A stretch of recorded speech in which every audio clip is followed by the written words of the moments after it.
Hi everyone, welcome back to this channel. In this tutorial, I will show you how to unlock the free Easter pack so you can plant the Easter seed in your main garden in Garden Roblox.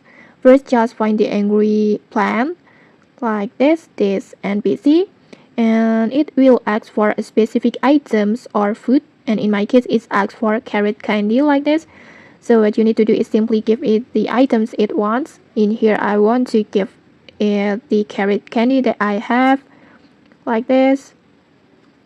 I will take my carrot candy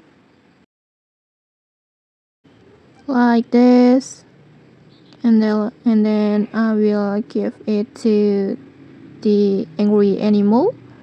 Just tap on talk, and then just tap on the take this plant like this, and after that the angry plant will spit out the seed pack, and then just go to your inventory and you will get or you will see the Easter seed pack like this, and then just like that you will get the random seed like this.